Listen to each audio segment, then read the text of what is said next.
A very powerful storm is coming to the United States later this week, and this will bring a ton of different problems, including the risk for significant severe weather, blizzard conditions, and as well as high winds across a large chunk of the United States. So in today's forecast, we're going to break down exactly what you need to know about the weather that'll be impacting the United States over the next 7 days, and we'll begin with what's happening across the country this morning. And we actually have a large storm system that is moving through the southern plains and also back into the southeast. We saw an impressive amount of snowfall yesterday back over in the Texas panhandle and as well as back over in western Oklahoma. Let me know down in the comments below if you saw any significant snowfall accumulation, but by the sounds of it, many areas actually picked up around 3 to 6 inches of snow, which isn't something that's super common even in the month of March. This is really the last time that we usually see snow this far down to the south. Back over in the southeast, we are monitoring a low-end tornado risk today, mostly in northern Florida. Some showers and thunderstorms will be rolling across those areas, and there also will be a potential for some localized flooding,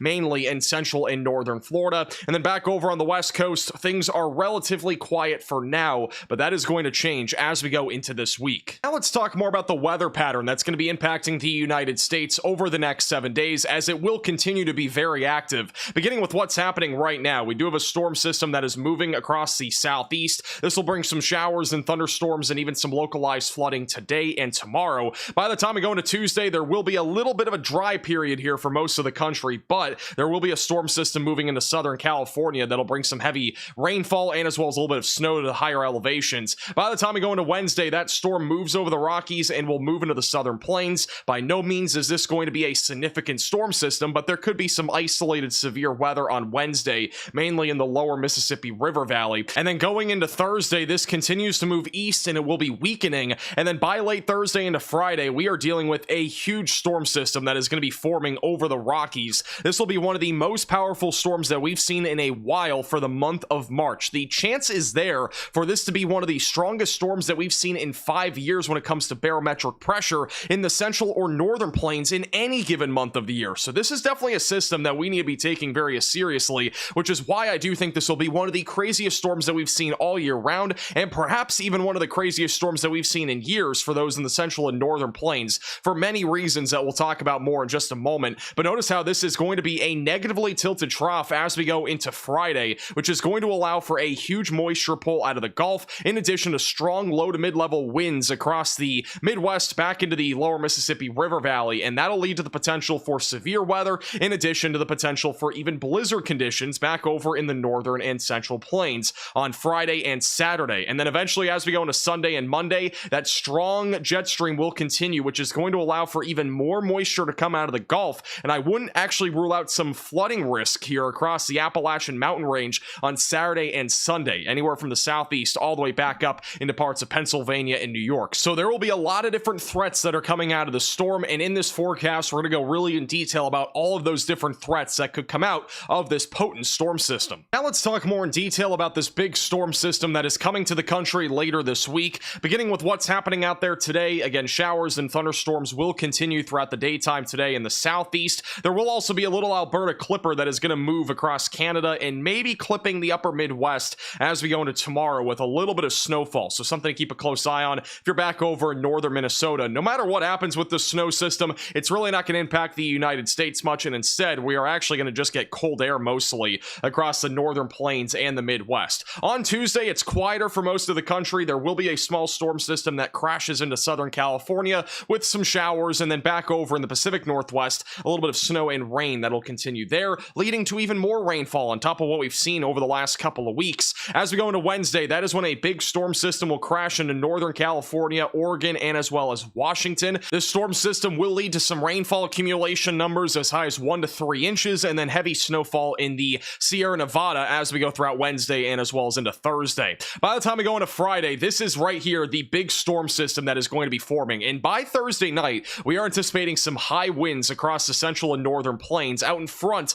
of this low pressure system, which is also going to lead to a stronger moisture pull as we go into Friday across the Midwest and the lower Mississippi River Valley, which will set up a risk of severe weather on Friday. But notice how intense this low pressure system is even on Thursday night, 984 millibars. Keep in mind, our last storm system we just saw a few days ago that broke barometric pressure records in the Midwest was down to around 979 millibars, and that was way further to the east. So this trough as we go into Friday morning is just going to keep intensifying down to 974 millibars by Friday morning. Notice how we'll have snow and a little bit of rain on the west and north side of this. A lot of snow coming to the Rockies, by the way. Good skiing weather is ahead as we go into Friday and Saturday. At least that's what we're thinking as of right now. Notice how tight these isobars are. That indicates that we are going to have very high wind gusts Friday across many areas in the Midwest and as well as back through the Central Plains, meaning if any storms are able to get going with enough low-level moisture on Friday, we are talking about the potential here for a tornado outbreak. Now, I do not use that term very often, but in this case, there's just so much wind shear in addition to a lot of instability with a very favorable trough that this could lead to a potential for a tornado outbreak. It's not 100% guaranteed as of right now,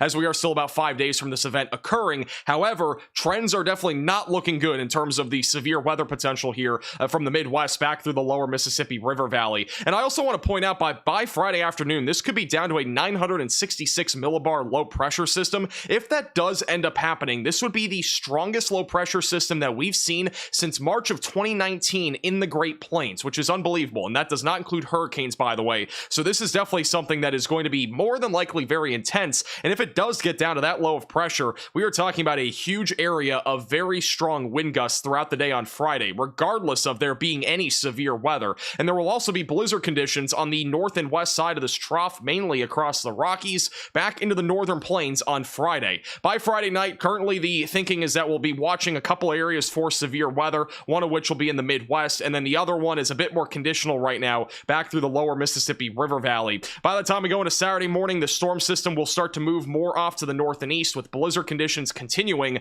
across the northern plains, showers and thunderstorms from the Ohio Valley back into the southeast. In my opinion, Saturday does not look like it'll be a big severe weather day, but that could definitely change. I think really if we see any significant severe weather, it would be mostly geared towards the Dixie Alley, so a little bit further down to the south and east in a much smaller area. For comparison, Friday looks like it could be anywhere from the Midwest back into the lower Mississippi River Valley. And then as we go into late Saturday night into Sunday morning, this storm system continues to move to the east with plenty of rainfall that'll lead to some localized flooding. And then eventually as we go into Monday, this storm system is moving offshore. And then anything beyond Monday at this point is very uncertain. One very concerning trend that has been coming up on a lot of different computer models over the last 24 hours is that the amount of moisture that's going to be available for Friday for severe weather will be higher than previously thought, because only a day or two ago there wasn't really much signs of there being much moisture in the Midwest or even back into the lower Mississippi River Valley. Models have uptrended quite a bit though, indicating dew points into the mid to upper 50s and into the low 60s in the Midwest, and then also upper 60s and low 70s